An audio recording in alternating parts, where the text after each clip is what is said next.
தமிழ் வணக்கம். நம்ம இன்றைக்கி பாருங்கள் வெண்டைக்காய் பொரிச்ச குழம்பு வைக்க போகிறோம். வெண்டைக்காய் பாருங்கள், வெண்டைக்காய் எடுத்து வச்சுருக்கோம். ஒரு 200 காய்க்கு வந்து வதக்கி வச்சுருக்கோம். பாருங்கள், நல்லா தண்ணி இல்லாமல் உப்பு போட்டு வதக்கி வச்சுருக்கோம். பாருங்கள், கலவை மசாலாத்தூள், மல்லித்தூள், வெந்தய பவுட்ரு, பெருஞ்சீரக பவுட்ரு, மஞ்சத்தூள், பாருங்கள், பச்சை மிளகாய், வெங்காயம், தக்காளி கட் பண்ணி வச்சுருக்கோம். இப்போ ஒரு எண்ணெய் சட்டி வச்சுக்கிட்டோம். ஒரு எண்ணெய் சட்டி வச்சு நல்லெண்ணெய் ஊற்றிருக்கோம். இப்போ பாருங்கள், இந்த மசாலா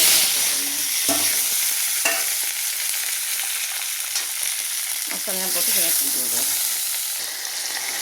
பாருங்கள், போட்டுறோம். இப்போ இந்த குழம்புக்கு தேவையான உப்பு போட்டுருவோம். வெண்டைக்காயில் லைட்டாக உப்பு போட்டு வச்சுருக்கோம். நல்லா தேவையான உப்பு வதங்கிடுச்சு. இப்போ இந்த மசாலையெல்லாம் அதில் சேர்த்துக்குவோம். எல்லா மசாலையும்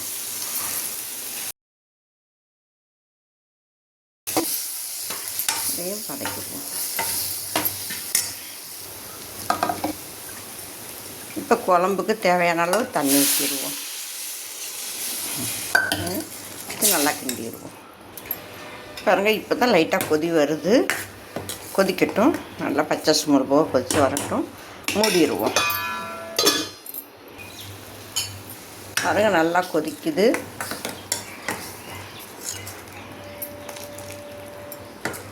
இப்போ என்ன செய்வோம் பாருங்கள், மாங்காய் ஒரு 4-5 பீஸு மாங்காய் போட்டுருவோம். போட்டு இதையும் கிண்டி விட்டு நல்லா கொதிக்க விடுவோம். பாருங்கள், அருமையான வெண்டைக்காய் பொரிச்ச குழம்பு. இப்போ குழம்பு வந்து நல்லா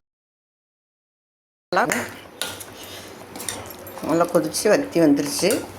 இப்போ இந்த சமயத்தில் இந்த வெண்டைக்காயை சேர்த்துருவோம். அதில் வெண்டைக்காயை வறுத்து வச்சுருக்கோம். அதை சேர்த்துருவோம். இப்போ சேர்த்து மூடிடுவோம். பாருங்கள், வெண்டைக்காயும் நல்லா வெந்துருச்சு. வெண்டைக்காய் வதக்கும் போதே பாதி வந்துருச்சு, பாதி இப்போயும் வந்துருச்சு. இப்போ என்ன செய்வோம், இப்போ இறக்குற பதம் வந்துருச்சு.